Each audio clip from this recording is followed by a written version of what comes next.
हरिः श्रीं श्रीगुरुभ्यो नमः समस्तगुरुभ्यो नमः हरिः श्रीं सर्वैर्गिरीन्द्रसुगमैः मदनोऽपि दारैः दूरीकृतश्च बदरी पुरवासिभिस्तैः यस्याश्रयात् सकलदैवतदैवतेशं व्यासं सुशान्तमनिशं मनसा स्मरामि आचार्यः पवनोऽस्माकम् आचार्याणि च भारती देवो नारायणः श्रीशः देवी मंगलदेवता विश्वोत्तमं हरिं श्रीशं विश्वजीवोत्तमानिलं विश्वोत्तमगुणाकारं विश्वोत्तमयतिं श्रये अशेषवेदान्तकृतान्तसारो व्याख्याविहारान् हरिभक्तिसिन्धून् त्रिविक्रमार्यान् परमान् गुरून् मे नारायणार्यांश्च गुरून् नमामि हरिः श्रीं श्रीगुरुभ्यो नमः समस्तगुरुभ्यो नमः हरिः श्रीं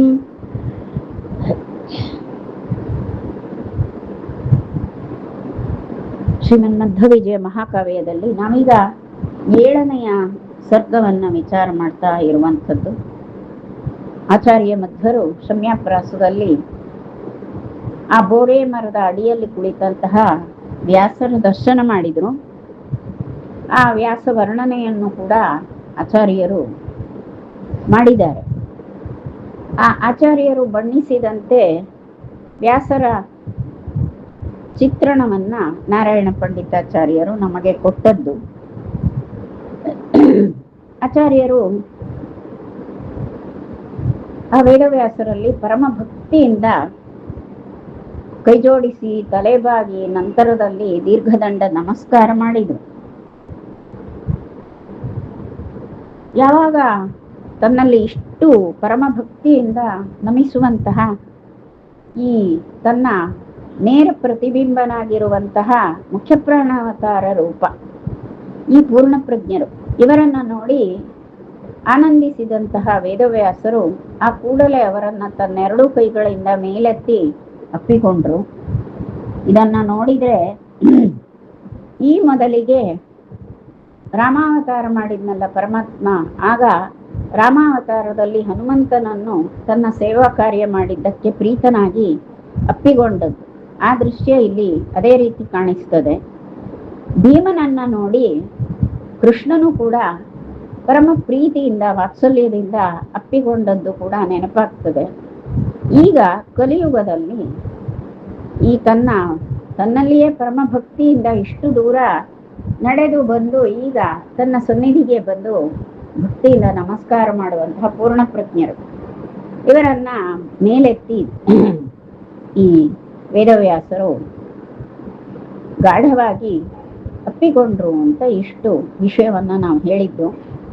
ಪರಮಾತ್ಮ ರಾಮರೂಪದಿಂದಲೋ ಕೃಷ್ಣ ರೂಪದಿಂದಲೋ ಅಥವಾ ವಾಸಿಷ್ಠ ಕೃಷ್ಣ ರೂಪ ಯಾವ ರೂಪದಲ್ಲಿದ್ದರೂ ಕೂಡ ಪರಮಾತ್ಮ ನೀಲಮೇಘದ ಮೈಕಾಂತಿ ಉಳ್ಳವ, ಹಾಗೆಯೇ ಹನುಮಂತ, ಭೀಮ ಹಾಗೂ ಪೂರ್ಣ ಪ್ರಜ್ಞಾ ಎನ್ನುವಂತಹ 3 ಅವತಾರಗಳಲ್ಲಿ ಮುಖ್ಯ ಪ್ರಾಣದೇವರು ಸ್ವರ್ಣವರ್ಣದ ಮೈಕಾಂತಿ ಉಳ್ಳವರು. ಹೀಗೆ ಅದನ್ನ ನೋಡಿದ್ರೆ ಬಹಳ ಆನಂದ ಉಂಟಾಗ್ತದೆ. ಒಂದು ಸ್ವರ್ಣ ಪರ್ವತ ಹಾಗೂ ಈ ಇಂದ್ರನೀಲ ಮಣಿ, ಆ ಇಂದ್ರನೀಲ ಮಣಿ ಎರಡೂ ಕೂಡ ಸೇರಿದ ಹಾಗೆ ಕಾಣಿಸ್ತಿತ್ತು ಅಂತೆಲ್ಲ ವರ್ಣಿಸ್ತಾರೆ. ಈಗ ಒಟ್ಟಾಗಿ ಅವರಿಬ್ಬರು ಆ ಪರಮ ಭಕ್ತ ಪರಮಾತ್ಮನಾದಂತಹ ವೇದವ್ಯಾಸ ಅವರಿಬ್ಬರ ಆ ಅಪ್ಪುಗೆ ಅಲ್ಲಿರುವಂತಹ ಆ ಆಶ್ರಮವಾಸಿಗಳಿಗೆ ಬಹಳ ಕುತೂಹಲವನ್ನ ಆನಂದವನ್ನು ಉಂಟು ಮಾಡಿತ್ತು. ಅಲ್ಲಿ ವೇದವ್ಯಾಸರ ಮಗ ಸುಖ, ಆ ಸುಖ ಮಹರ್ಷಿಗೆ ಇವರನ್ನ ನೋಡಿ ಆಶ್ಚರ್ಯವೂ ಆಯಿತು. ಮುಂದೇನಾಯಿತು ಅವರ ಮನಸ್ಸು ಆ ಸುಖರ ಪ್ರತಿಕ್ರಿಯೆ ಏನಿತ್ತು, ಈ ಪೂರ್ಣ ಪ್ರಜ್ಞರು ಯಾವ ವೇದವ್ಯಾಸರ ಆ ಸನ್ನಿಧಿಗೆ ಬಂದ ಬಗ್ಗೆ ಶುಕರ ಅಭಿಪ್ರಾಯ ಏನು, ಶುಕರ ಪ್ರತಿಕ್ರಿಯೆಯನ್ನು ನೋಡುವ. ಇದಮಾಪಶುಕೋಪಿ ಲಾಲನಂ ನ ಸಮಗ್ರಂ ಜನತಾಂ ಪಿತುಃ ಅಲಭಿಷ್ಟ ಯದೇಶ ಧನ್ಯ ಇತ್ಯತಿ ಕೌತೂಹಲಮಾಪಿ ತಾಪಸೈಹಿ ಎನ್ನುವಂಥದ್ದನ್ನು ಹೇಳ್ತಾರೆ. ಅಭಿಪ್ರಾಯ ಏನು ಅಂದ್ರೆ, ವೇದವ್ಯಾಸರಿಗೆ ಶುಕ ಮಗ. ವೇದವ್ಯಾಸ ಮಹರ್ಷಿಗಳಿಗೆ ಶುಕ ಮಹರ್ಷಿಗಳು ಮಗ. ವೇದವ್ಯಾಸ ಮಹರ್ಷಿಗಳಂದ್ರೆ ಪರಮಾತ್ಮನ ಅವತಾರ ರೂಪರು, ನಾರಾಯಣ ಅವತಾರರೇ. ಮತ್ತೆ ಶುಕ ಅಂದ್ರೆ ಆ ಹರನ ಅವತಾರ. ಹೀಗೆ ಹರಿಹರರೇ ಇಲ್ಲಿ ತಂದೆ ಮಗನಾಗಿ ವಾಸಿಷ್ಠ ಕೃಷ್ಣ ಹಾಗೂ ಸುಖ ಎನ್ನುವಂಥ ಈ ಎರಡು ರೂಪಗಳಲ್ಲಿ ಕಾಣಿಸ್ತಾ ಇದ್ದಾರೆ. ಏನಾದರೂ ಕೂಡ ತನ್ನ ಮಗನಾಗಿ ಅವತಾರ ಕಾಲದಲ್ಲಿ ತನ್ನ ಮಗನಾಗಿರುವಂತಹ ಸುಖ ಮಹರ್ಷಿ ಹಾಗೂ ಅತ್ಯಂತ ಪರಮ ಪ್ರಿಯನಾದ ಶಿಷ್ಯ ಹೌದು. ಇಂತಹ ಮಗನನ್ನು ಕೂಡ ಈ ರೀತಿ ವಾತ್ಸಲ್ಯದಿಂದ ಅಪ್ಪಿಕೊಂಡಿರ್ಲಿಲ್ವೇನೋ ಈ ವೇದವ್ಯಾಸ. ನ ಸಮಗ್ರಂ ಜಗತಾಂ ಪಿತುಃ, ಜಗತ್ಪಿತ ಅಂತ ಕರೆಸಿಕೊಳ್ಳುವಂತಹ ಚತುರ್ಮುಖ ಬ್ರಹ್ಮದೇವರಿಗೆ ತಂದೆಯಾದವ ಈ ವೇದವ್ಯಾಸ. ಈ ಶುಕನಿಗೆ ಕೂಡ ಈ ರೀತಿಯ ಲಾಲನೆ ವೇದವ್ಯಾಸರಿಂದ ಸಿಕ್ಕಿಲ್ಲ. ಆದರೆ ಅಲಭಿಷ್ಟ ಯದೇಶ ಧನ್ಯ. ಆದರೆ ಇಲ್ಲಿ ಈ ಪೂರ್ಣ ಪ್ರಜ್ಞರಿಗೆ ಇಷ್ಟು ಗಾಢವಾದಂತಹ ಪರಮಾತ್ಮನ ಆಲಿಂಗನ ಸಿಗ್ತಾ ಇದೆ ಎನ್ನುವಾಗ ನಿಜವಾಗಿ ಈ ಪೂರ್ಣ ಪ್ರಜ್ಞರು ಮಹಾಧನ್ಯಾತ್ಮರು ಅಂತ ಈ ರೀತಿ ಎಲ್ಲ ಅಲ್ಲಿರುವಂತಹ ತಾಪಸರು ಅಂದ್ರೆ ತಪೋಧನರಾದಂತಹ ಋಷಿಗಳೆಲ್ಲರಿಗೂ ಕೂಡ ಬಹಳ ಕುತೂಹಲ ಉಂಟಾಯಿತು, ಆಶ್ಚರ್ಯ ಉಂಟಾಯಿತು. ಶುಕನನ್ನು ಇಷ್ಟೆಲ್ಲ ತನ್ನ ಮಗನೇ ಆದ ಶುಕನನ್ನು ಇಷ್ಟು ಗಾಢವಾಗಿ ಆಲಿಂಗಿಸುವಂತಹ ಆಲಿಂಗಿಸುವುದನ್ನ ನಾವು ನೋಡ್ಲಿಲ್ಲ. ಆದರೆ ಈಗ ಈ ಪೂರ್ಣ ಪ್ರಜ್ಞರು ಇವರು ಬಂದವರನ್ನ ಇಷ್ಟು ಪ್ರೀತಿಯಿಂದ ಕಾಣ್ತಾರಲ್ಲ ಅಂತ ಎಲ್ಲರೂ ತಾಪಸರು ಅಲ್ಲಿರುವಂತಹ ಋಷಿ ಜನರು ನೋಡ್ತಾ ಇದ್ದಾರೆ, ಆಶ್ಚರ್ಯ ಪಡ್ತಾ ಇದ್ದಾರೆ. ನಿಜವಾಗಿ ಪೂರ್ಣ ಪ್ರಜ್ಞರು ಧನ್ಯರೇ ಅಂತ ಎಲ್ಲರ ಮನಸ್ಸಿನ ತೀರ್ಪು ಆಯಿತು. ಅಮುಷ್ಯ ಶಿಷ್ಯಾಹ ವಿನಯೇನ ತಸ್ಮೈ ಗುರೋರಭಿಪ್ರಾಯ ವಿದೋ ವಿದಗ್ಧಾಃ ತದಾನುರೂಪಂ ದದುರಾಸನಂತೆ ಚತುರ್ಮುಖಾಯೇವ ಮುಕುಂದದಾಸಾಃ. ಆ ಯಾವ ವೇದವ್ಯಾಸರ ಶಿಷ್ಯರು ಅಲ್ಲೆಲ್ಲ ಇರುವಂತಹ ಋಷಿ ಜನರು ಅವರೆಲ್ಲರೂ ಕೂಡ ಮುಕುಂದ ದಾಸಾಹ, ಅವರೆಲ್ಲ ಮೋಕ್ಷಪ್ರದನಾದಂತಹ ಈ ವೇದವ್ಯಾಸರ ದಾಸರೇ ಆಗಿದ್ದಾರೆ. ಮೋಕ್ಷಪ್ರದರಾದಂತಹ ವೇದವ್ಯಾಸರ ದಾಸಾನುದಾಸರಾಗಿರುವಂಥವರು ಅಲ್ಲಿದ್ದಂತಹ ಎಲ್ಲ ಶಿಷ್ಯರು. ಅವರು ಗುರುಗಳ ಗುರೋರಭಿಪ್ರಾಯ ವಿದಗ್ಧಾಹ, ಅವರೆಲ್ಲರೂ ಅತ್ಯಂತ ಚತುರಮತಿಗಳು. ವೇದವ್ಯಾಸರ ಸುತ್ತಲೂ ಕುಳಿತಂತಹ ಆ ಶಿಷ್ಯ ಪರಿವಾರ ಋಷಿ ಜನ ಏನಿದ್ರು ಅವರೆಲ್ಲರೂ ಕೂಡ ಮುಕುಂದ ದಾಸಾಹ. ಆ ವೇದವ್ಯಾಸರ ಶಿಷ್ಯರು ದಾಸತ್ವವನ್ನು ಹೊಂದಿದವರು. ಅವರೀಗ ಅವರು ವಿದಗ್ಧಾಹ, ಬಹಳ ಚತುರಮತಿಗಳಾಗಿದ್ರು, ಬಹಳ ಚಾತುರ್ಯ, ಮನಸ್ಸಿನ ಚಾತುರ್ಯ, ಬುದ್ಧಿ ಚಾತುರ್ಯ ಉಳ್ಳವರು. ಗುರುಗಳ ಅಭಿಪ್ರಾಯ ತಿಳಿದರು. ಗುರುವರ ಅಭಿಪ್ರಾಯವಿದ, ಗುರುಗಳ ಅಭಿಪ್ರಾಯವನ್ನು ಚೆನ್ನಾಗಿ ತಿಳಿದವರು ಮತ್ತು ಬಹಳ ಚತುರರು. ಹೀಗಾಗಿ ವಿನಯೇನ, ಅತ್ಯಂತ ವಿನಯದಿಂದ ಆ ಶಿಷ್ಯರು, ವೇದವ್ಯಾಸರ ಶಿಷ್ಯರು ಬಹಳ ವಿನಯಪೂರ್ವಕವಾಗಿ ತಸ್ಮೈ ಅಂದ್ರೆ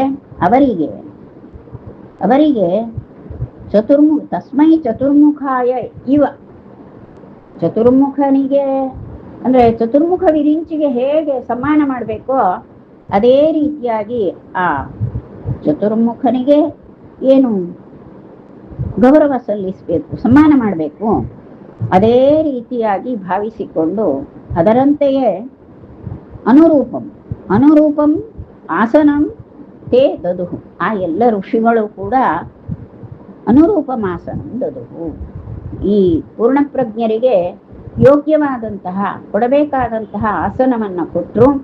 ಅದು ಚತುರ್ಮುಖ ವಿರಿಂಚಿಗೆ ಯಾವ ಆಸನವನ್ನ ಯಾವ ರೀತಿ ಕೂಡಲಿಕ್ಕೆ ಮಣೆಯನ್ನ ಹಾಕಿ ಕೂಡಿಸ್ತಾರೆ ಅದೇ ರೀತಿಯಾಗಿ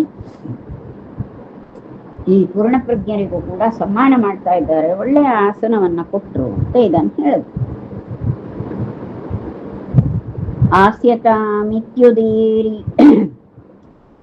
ಆಸ್ಯತಾಂ ಇತ್ಯುದೀರ್ಯ ಉಪವಿಷ್ಟೆ ಸತ್ಯವತ್ಯಾಸುತೆ ಸತ್ಯವಾಚಿ ನಂದಯನ್ಮಂದಹಾಸಾವಲೋಕೈಷಿ ತಾನ್ ಮುನೀಂದ್ರಾನ್ ಇಹೋಪಾವಿಶದ್ ಇಹೋಪಾವಿಶತ್ ಸಹ.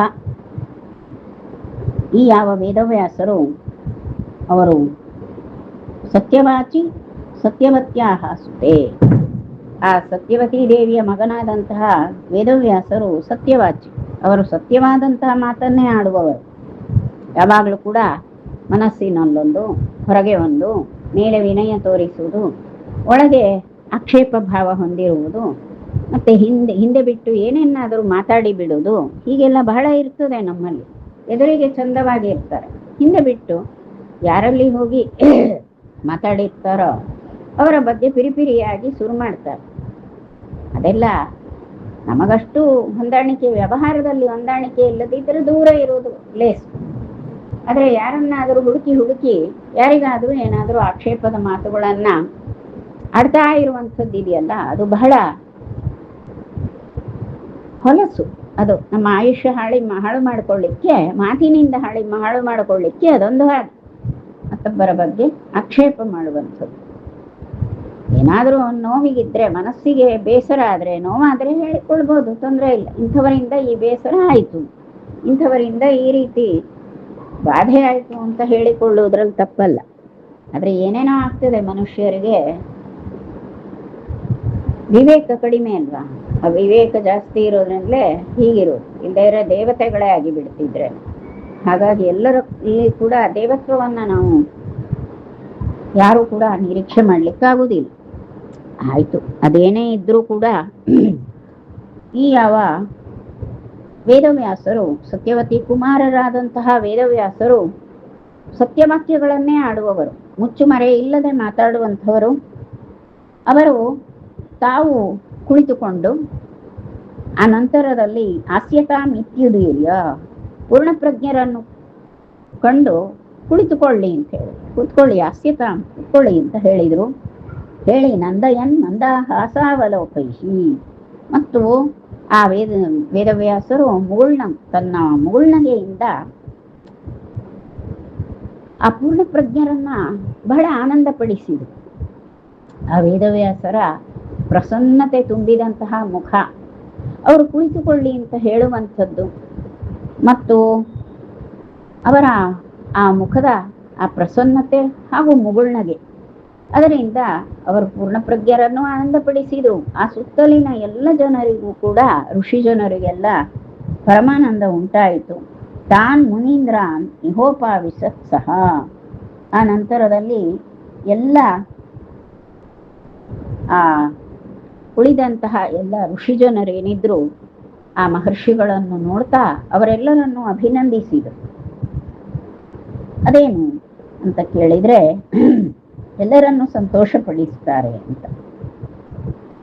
ಯಾಕೆಂದ್ರೆ ಆಚಾರ್ಯರು ಆಗಮಿಸಿದಾಗ ಎಲ್ಲ ಋಷಿ ಜನರು ಕೂಡ ಅವರಲ್ಲಿ ಗೌರವ ಭಾವವನ್ನು ತೋರಿದ್ರಲ್ಲ, ಸನ್ಮಾನ ಮಾಡಿದ್ರಲ್ಲ, ಅದು ಒಂದು ಆನಂದ. ಹಾಗಾಗಿ ಹೆಚ್ಚಿನ ಸಂತೋಷ, ಪ್ರಸನ್ನತೆ ಆ ವೇದವ್ಯಾಸರ ಮುಖದಲ್ಲಿ ಕಾಣ್ತದೆ. ಹಾಗಾಗಿ ಅವರು ಆ ಮುಗುಳ್ನಗೆ, ಎಲ್ಲರ ಕಡೆಯಲ್ಲಿ ಮುಗುಳ್ನಗೆ ಬೀರುವಾಗ ಎಲ್ಲರಿಗೂ ಆನಂದ ಉಂಟಾಯಿತು. ಅವಗಮ್ಯತಂ ಮುನಿಗಣಾವರಿಷ್ಠತೋ ವಿಧಿವದ್ಯಧು ವಿಧಿವಿದೋಸ್ಯ ಮಾನನಾಂ ಅಪಿ ಸಂಕಥಾಃ ಶ್ರುತಿಸುಖಾಃ ಕವೀಂದ್ರಯೋಃ ಅನಯೋರ್ನಿಸಮ್ಯ ಪರಮಾಂ ಮುದಮ್ಯಯುಹು. ಹೀಗೆ ಆಚಾರ್ಯರು ಯಾರು? ಇವರನ್ನು ನೋಡಿದ್ರೆ ಮಾನುಷಾಕೃತಿ, ನೋಡ್ಲಿಕ್ಕೆ ಮನುಷ್ಯರ ಹಾಗೆ ಕಾಣ್ತಾರೆ. ದೀರ್ಘಕಾಲೀನವಾದಂತಹ ತಪಸ್ಸು ಮಾಡಿ ಕೃಷ ಶರೀರ ಉಳ್ಳವರೇನಲ್ಲ, ಪುಷ್ಟಿಯಿಂದ ಕಾಣ್ತಾರೆ. ದೇಹ ಪುಷ್ಟಿ ಚೆನ್ನಾಗಿ ಇದೆ, ಬಹಳ ದಿಟ್ಟವಾಗಿ ಕಾಣ್ತಾರೆ, ಸಂಲಕ್ಷಣೋಪೇತರಾಗಿದ್ದಾರೆ. ಇಲ್ಲಿಯವರೆಗೆ ಚೆನ್ನಾಗಿ ನಡೆದು ಬಂದಿದ್ದಾರೆ, ಅನಾಯಾಸದಿಂದ ಇದ್ದಾರೆ. ಈ ರೀತಿಯ ಒಬ್ಬ ವ್ಯಕ್ತಿ. ಆದರೆ ಇವರು ಮನುಷ್ಯರು, ಹೌದು, ತೇಜಸ್ವಿಯಾದಂತಹ ಮನುಷ್ಯ, ಇಷ್ಟನ್ನು ಕಾಣಬಹುದು. ಹಾಗಾದ್ರೆ ಇವರು ಯಾರು ಏನು ಎನ್ನುವುದು ಇನ್ನೂ ಕೂಡ ಗೊತ್ತಾಗ್ಲಿಲ್ಲ ಋಷಿಗಳಿಗೆ. ಅಲ್ಲಿ ಏನು ಮಾತಾಗಿಲ್ಲ ಅಲ್ವಾ, ಆಚಾರ್ಯರು ಮಾತಾಡ್ಲಿಲ್ಲ, ಋಷಿಗಳು ಮಾತಾಡಿಲ್ಲ. ಆಗ ವೇದವ್ಯಾಸರೇ ಮಾತಾಡ್ತಾರೆ. ಅವಗಮ್ಯತಂ ಮುನಿಗಣಾಃ ವರಿಷ್ಠತೋ. ಆ ಋಷಿಗಳಿಗೆಲ್ಲ ಪರಿಚಯ ಆಯ್ತು, ಯಾರು ಇವರು ಈ ಪೂರ್ಣ ಪ್ರಜ್ಞರು ಅಂದ್ರೆ ಯಾರು, ಎಲ್ಲಿಂದ ಬಂದವರು ಇತ್ಯಾದಿ ಪರಿಚಯ ಆಯ್ತು. ಇವರು ಯಾರು ಅಂದ್ರೆ ಉಡುಪಿಯಿಂದ ಬಂದಿದ್ದಾರೆ ಅಂತ. ಉಡುಪಿಯಲ್ಲಿ ಅನಂತೇಶ್ವರ ದೇವರ ಸನ್ನಿಧಿಯಲ್ಲಿ ಅನಂತೇಶ್ವರ ದೇವರ ಸೇವೆ, ಅನಂತೇಶ್ವರ ದೇವರಿಗೆ ಸೇವೆ ಸಲ್ಲಿಸ್ತಾ ಭರತ ಭೂಮಿಯಲ್ಲೆಲ್ಲ ಸಂಚಾರ ಮಾಡಿದವರು ಈಗ ಇಲ್ಲಿ ಬಂದಿದ್ದಾರೆ. ವಿಶಾಲ ಬದರಿಗೆ ಬಂದು ವಿಶಾಲ ಬದರಿಯಿಂದ ಈ ಮೇಲ್ಬದರಿಗೆ ಬಂದಿದ್ದಾರೆ. ಇವರಿಗೆ ಪೂರ್ಣ ಪ್ರಜ್ಞರು ಅಂತ ಹೆಸರು. ಈ ಸನ್ಯಾಸಿ ಇವರು ಪೂರ್ಣ ಪ್ರಜ್ಞರು. ಮತ್ತೆ ಆನಂದ ತೀರ್ಥರು ಅಂತ ಮತ್ತೊಂದು ಪಟ್ಟಾಭಿಷೇಕದ ನಾಮ ಇದೆ. ಮಧ್ವ ಎನ್ನುವ ಪ್ರಸಿದ್ಧ ಹೆಸರಿದೆ. ಇಂತಹ ಮಹನೀಯರಾದಂತಹ ಸರ್ವಜ್ಞರಾದವರು ಇವರು ಉಡುಪಿಯಿಂದ ಬಂದಂತಹ ಸ್ವಾಮಿಗಳು ಅಂತ ಹೇಳಿದರು. ಹೀಗೆ ಪರಿಚಯವನ್ನ ಕೊಟ್ಟರು. ಮತ್ತು ಹಾಗೆ ಯಾವ ವೇದವ್ಯಾಸರಿಂದ ಈ ಪೂರ್ಣಪ್ರಜ್ಞರ ಬಗ್ಗೆ ಪರಿಚಯ ಸಿಕ್ಕಿತೋ ಎಲ್ಲ ಋಷಿಗಳು ಕೂಡ ಬಹಳ ಆನಂದಿಸಿದ್ರು. ಅನಂತರದಲ್ಲಿ ವಿಧಿವದ್ ವ್ಯಧುಹು ವಿಧಿವಿದೋಸ್ಯ ಮಾನನಾಂ, ಆ ನಂತರದಲ್ಲಿ ಅವರಿಗೆ ಒಳ್ಳೆ ಸಮ್ಮಾನವನ್ನ ಸತ್ಕಾರವನ್ನ ಮಾಡ್ತಾರೆ ಋಷಿಗಳು. ಯಾಕೆ ಅಂದ್ರೆ ಅದು ವಿಧಿವಿಧ ಅಂತ.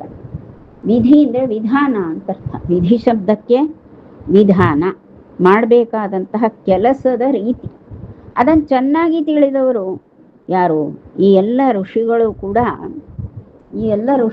ಕೂಡ ಸಮ್ಮಾನ ಮಾಡುವುದು ಹೇಗೆ, ಯಾರನ್ನಾದರೂ ಆದರಿಸಿ ಪೂಜೆ ಮಾಡಿ ಅವರಿಗೆ ಯಾವ ರೀತಿ ಸಮ್ಮಾನವನ್ನ ಸತ್ಕಾರವನ್ನ ಮಾಡಬೇಕು ಎನ್ನುವ ಕ್ರಮವನ್ನ ಚೆನ್ನಾಗಿ ತಿಳಿದವರು. ಹಾಗಾಗಿ ಈಗ ಆ ವಿಧಿ ಪ್ರಕಾರವಾಗಿ ಅಂದ್ರೆ ಕ್ರಮ ಪ್ರಕಾರವಾಗಿ ಇವರಿಗೆ ಒಳ್ಳೆ ಸಮ್ಮಾನವನ್ನ ಈ ಪೂರ್ಣಪ್ರಜ್ಞರಿಗೆ ಮಾಡ್ತಾರೆ.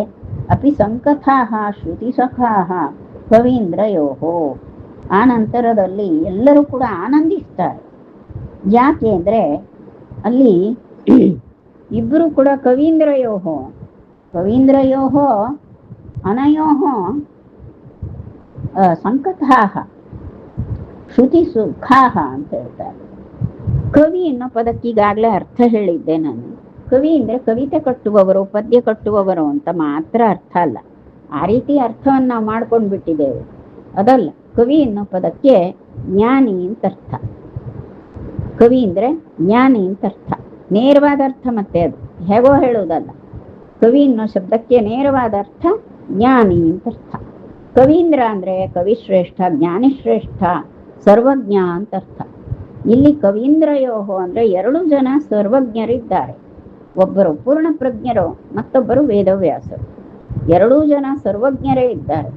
ಆ 2 ಜನ ಸರ್ವಜ್ಞರಾದವರ ಸಂಕಥಾಹ ಶ್ರುತಿ ಸುಖಾಹ, ಅವರಿಬ್ಬರು ಬಹಳ ಮಾತಾಡ್ತಾರೆ. ವೇದವ್ಯಾಸರು ಮಾತು ಮತ್ತೆ ಈ ಪೂರ್ಣಪ್ರಜ್ಞರ ಮಾತು, ಇವರಿಬ್ಬರು ಬಹಳ ಸಮಯ ಮಾತಾಡ್ತಾ ಇದ್ದಾರೆ. ನಿತ್ಯವೂ ವೇದವ್ಯಾಸರ ಪಾಠ ಆಗ್ತಿತ್ತು. ಈಗ ಇವರಿಬ್ಬರದೇ ಮಾತುಕತೆ ಇದೆ. ಅಲ್ಲ, ಯಾರಾದ್ರೂ ಬಂದಾಗ ಬೇರೆ ಮಾತುಕತೆ ಆಡ್ತಾ ಇದ್ರೆ ಪಾಠ ಸಾಗುವುದು ಹೇಗೆ? ಪಾಠ ಮಾಡ್ತಾ ಕುಳಿತಾಗ ಬೇರೆ ಯಾರೋ ಜನ ಬರ್ತಾರೆ. ಇವರಿಗೆ ಯಾವ ಕ್ಲಾಸು? ಇವರೀಗ ತತ್ವನಿರ್ಣಯದ ಕ್ಲಾಸ್.